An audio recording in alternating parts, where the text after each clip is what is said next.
রাজবাড়ী জেলা শহরের ১০০ শয্যা বিশিষ্ট আধুনিক সদর হাসপাতালের বিরুদ্ধে জমা পড়া বিভিন্ন অনিয়ম খতিয়ে দেখতে অভিযান চালিয়েছে দুর্নীতি দমন কমিশন। অভিযানে বিভিন্ন অনিয়মের সত্যতা পেয়েছে তারা। ওয়ালটনের পণ্য কিনে জিতে নিতে পারেন নগদ ২০ লক্ষ টাকা। Double million offer! Walton fridge কিনে পেতে পারেন ২০ লক্ষ টাকা। রয়েছে কোটি কোটি টাকার নিশ্চিত উপহার।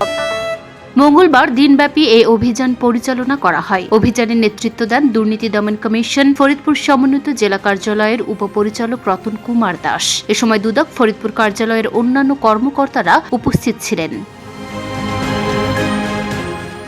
অভিযানের সময় হাসপাতালে রোগীদের জন্য বরাদ্দকৃত খাবারে অনিয়ম, প্রতিদিনের ডায়েট চার্জ অনুযায়ী খাবার সরবরাহ না করা, নিম্নমানের খাবার সরবরাহ করা, হাসপাতালের অস্বাস্থ্যকর ও নোংরা পরিবেশ, ওষুধ থাকতেও রোগীদের ওষুধ সরবরাহ না করা, সেবিকাদের স্টোরে ওষুধ পাচার করা, রোগীদের খাবারে মিনিকেট পাইজাম চাল দেওয়ার কথা থাকলেও মোটা চাল দেয়া, দরপত্রে মুরগির মাংস প্রতি কেজি ৩৯০ টাকা কেজি ধরা থাকলেও ব্রয়লার মুরগি সরবরাহ করা, ৮০ জন রোগীর জন্য ১.৫ কেজি ডাল রান্না করা সহ বেশ কিছু অনিয়মের সত্যতা পেয়েছে দুদক। আমরা একটা এনফোর্সমেন্ট অভিযান পরিচালনা করেছি দুর্নীতি দমন কমিশন ফরিদপুর থেকে। আমাদের একটা টিম এসেছে। অভিযানকালে আমরা পর্যাপ্ত খাবার সরবরাহ না করা, আজকে ডায়েট চার্ট অনুযায়ী প্রতি রোগী যে পরিমাণ খাবার পাওয়ার কথা সেই পরিমাণ খাবার সরবরাহ না করা। যেমন ডায়েট চার্ট অনুযায়ী আজকে এই হাসপাতালে ১৬ কেজি মাংস সরবরাহ করার কথা, আমরা ১০ কেজি মাংস পেয়েছি।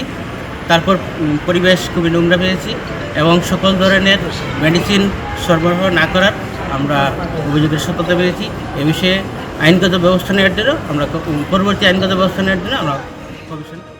এ বিষয়ে রাজবাড়ী জেলা সদর হাসপাতালের তত্ত্বাবধায়ক ডক্টর শেখ মোহাম্মদ আব্দুল হান্নান বলেন, দুদকের টিম সদর হাসপাতালের রান্নাঘর পরিদর্শন করে কিছু ত্রুটি পেয়েছে। তার মধ্যে একটি হচ্ছে মাংস কম। বাস্তবে আমিও কম দেখেছি। আমার কাছে মনে হয়েছে ঠিকাদার কম দিয়েছে অথবা যারা নিয়েছেন তারা মেপে নেননি। আমি এই বিষয়ে ব্যবস্থা নেব।